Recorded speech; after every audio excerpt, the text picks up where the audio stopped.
So never say Mark Mongrain doesn't do anything for the Barlows. This is Tom's video of Let the Rain. You can already tell from the fact that he doesn't have his shirt on. That would be a memorable session. The problem is there's a bunch of problems that I have fixed. First of all, the audio. Remember when I said way back, if you're going to record the drum kit with like an overhead microphone type situation. There's a reason when they record drums, they use overhead mics, but then they also close mic all the other drums. And that is in order to get the volume of the snare and toms up loud enough in the mix, because the overheads basically just pick up cymbals. So if you're a drummer and you're going to record, you know, just with overhead mics, you basically have to completely change the way you play. So I recorded videos of myself with the Tinnitus doing that, and I just out of laziness, I only put up overhead mics, stereo, good quality pencil condensers, but I totally changed the way I play. I didn't hit the hi-hat and the cymbals nearly as loud as I normally would have. I hit the toms and snare very loud, and I barely touched the cymbals and hi-hat. And then in the final mix, I had the blend I wanted. I didn't have the tone I wanted, but who cares? It was, you could feel the snare and you could hear the beat, so it was good. So that was a lot easier than setting up other mics and recording more multi-track and running more cables, and forget it. It's just it's an online video, and I knew I would get a good enough sound. Tom, however, didn't do that, so which is his prerogative. So I ended up with a overhead that signal that is largely just hi-hat and cymbals and not a lot of snare. And also when I play this music, you're only going to hear it in the right speaker. I don't know what's wrong with the Mac QuickTime Audio Record. I don't get it. I don't care. I don't have time to fix it. I looked it up, couldn't find a solution. So the music's only going to be in the right side. But here's his overhead.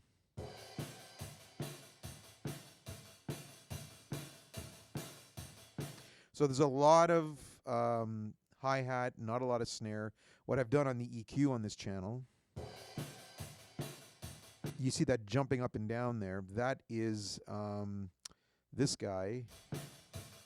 I have found an isolated desirable low end in that signal,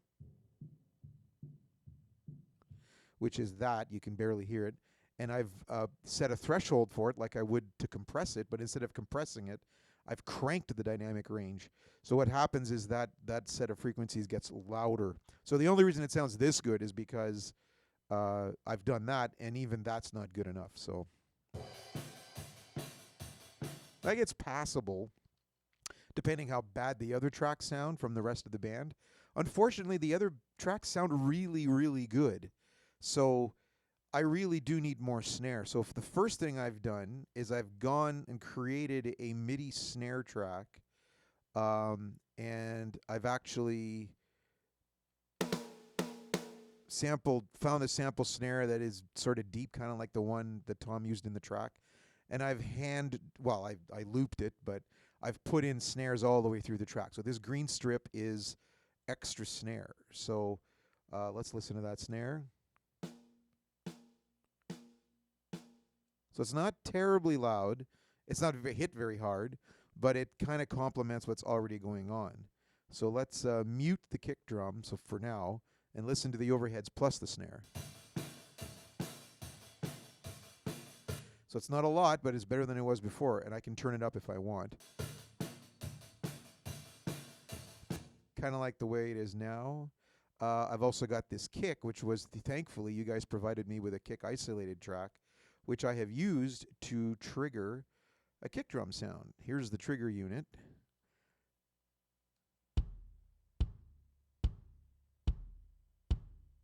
So I'll disable it.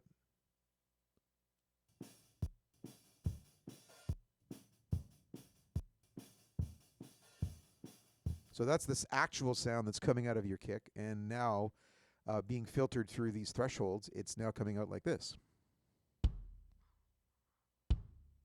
which is a nice isolated, well EQ'd kick drum, and the sample is a Drum Workshop DW. That's the brand, maple 22-inch kick. You noticed too when I was playing the isolated track that you provided, I've cut out a lot of sections. That's because there was a lot of flams between the kick and the snare, meaning like gd, gd, because Tom doesn't play the kick and the snare necessarily together all the time. So that would trigger a buh-buh, buh-buh on the kick. So I had to cut out the rest of the flam and have a single kick. So anyway, you hear the audio cutting out, but you don't hear any of that through the trigger because it's triggered. So now my drum mix sounds like this, which is much better. The next problem I had was that because Tom did a quote-unquote higher quality drum pass in one session, and then in a completely different mindset went outside and set up the drums and looked all goofy and acted goofy and did his drum track for visuals, he played completely differently from what he played on the track. Now, nobody thinks about this at the time, but what ends up happening is you watch the video later, if, I don't intervene, and you see things that you don't hear, and you also hear things you don't see. You hear fills that he's not playing, and you see fills that you're not hearing. That's a big problem. So a couple of them I was able to fix. If it was a rogue cymbal, I was able to, for example, if he played a crash outside that he didn't play on the session, I was able to go grab a cymbal, copy it from somewhere else that he played it on the session, and then paste it into where he looked like he played it. But sometimes I couldn't because of other things he was playing in the background with or without the cymbal, so it just wouldn't match up. So what I started doing is on this what was supposed to be originally just a snare track, ended up quite often. Here, let's join all this audio so we can see everything at once. Join audio. There. So this was supposed to be a snare track, ended up with some toms in it. Also ended up, more toms. And in fact, ended up with, you're going to love this one. I'll bring it up when we get to it because we'll watch the video. And some cymbals. Ended up with some cymbals. So I'll point out the key parts when we get there. So let's just listen. Sorry, it's only in the right ear. Hopefully you're on speakers, not headphones, so you can enjoy this more. But it's more off-putting if it's just on speaker. Nice shot there. Okay, so let's listen with the whole band. Mix as I have it so far, and I'll stop and highlight things as I think of them. I wish I do, yeah. So there, when he came in for the first time, in the audio only session, he hit a crash cymbal. Here he didn't. So I had to remove the cymbal and loop another bar of somewhere where he hadn't hit it. I do, yeah.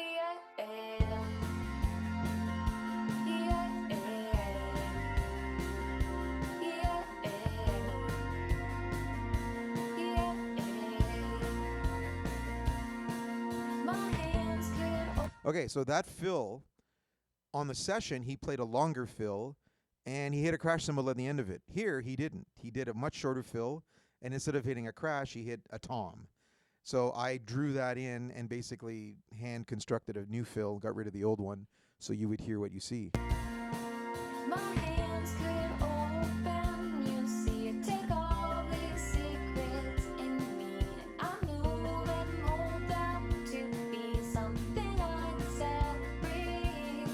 I wanna tuck it in. That was all a hand-drawn fill, completely. I listened to the one he played outside from your camera video, which obviously it's not meant to be used, it's all distorted. But I could hear the fill that he played, and I reconstructed it with the new MIDI samples. I wanna tuck it in the skies, open the floodgates up. I wanna change my mind, I wanna be enough. I want the water in my eyes, I wanna cry until the end of time. I wanna let the rain come down, make a brand new ground. Let the rain come down. Let the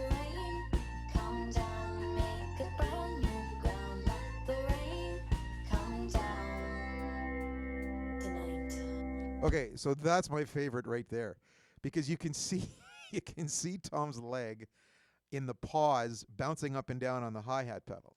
Down tonight. Now, of course, um, he didn't do that in the original audio, so there is no hi-hat pressing up and down like that. And this hi-hat has no hardware on the top of it, so it wouldn't do that anyway. It wouldn't make that sound. You can press on it all you want. But because you see his leg, I had to do it. So I've drawn those stepped closed hi-hats in, and it'll sound. So I think people will notice his leg more than they'll notice that the hi-hat isn't constructed properly or isn't finished here, isn't put together. So it wouldn't make that sound. So we'll see what happens with that. Down tonight.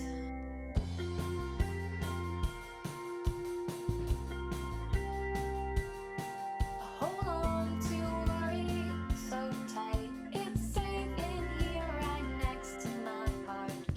Now shout at the top of your voice, let me go, let me out. This is not my choice. Always felt it before.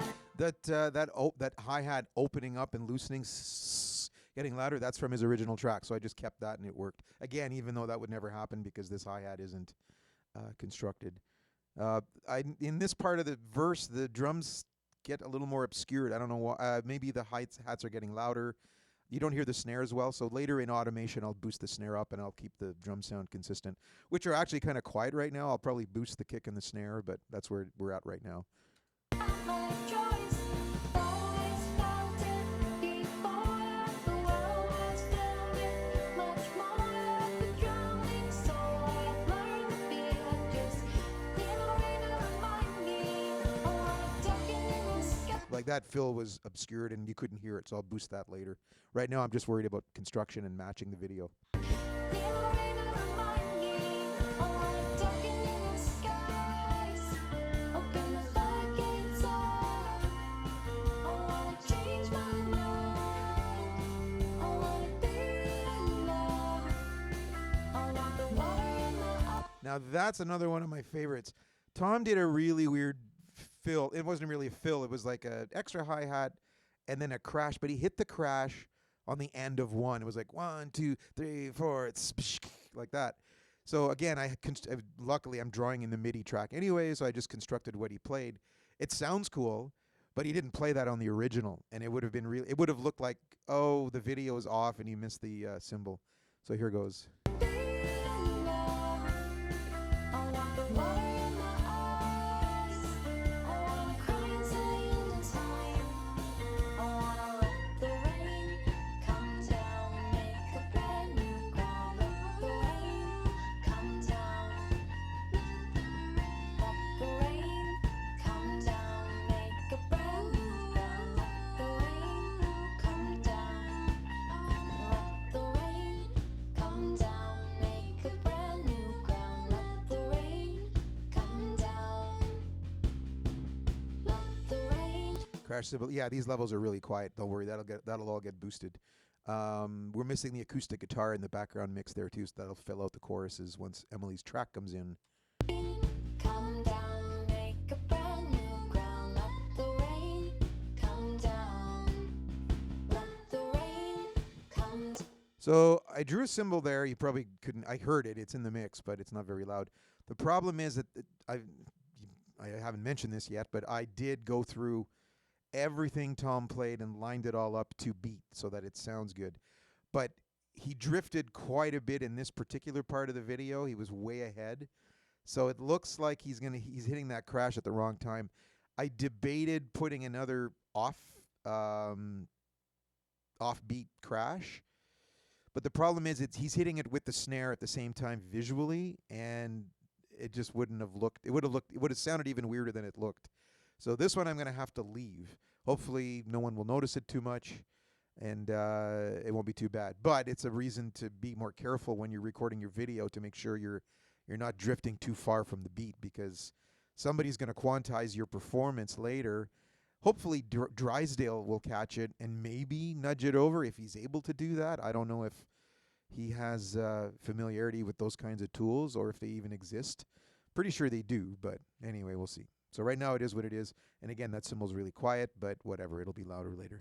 Down, make a brand new ground. Let the rain come down. Let the rain come down. Make a brand new ground. Let the rain come down on me. Let the rain come down. Make a brand new ground. Let the rain come down tonight. And there's the ice bucket challenge. Yeah, and obviously I've let the cat out of the bag that Annabelle recorded all those lovely harmonies and really kicked the tune up quite a bit. That was supposed to be a surprise when you saw the final video, but whatever, I've accidentally leaked it. So the only person who doesn't know so far is Andrews. I don't tell him. I don't know that he'll care that much, but it does make the tune sound great. I'm spending all this time on this tune because I really want it to be, I think it's going to be one of the best ones. It's a great song. Props to Sarah Bareilles. Anyway, thanks for watching. Bye.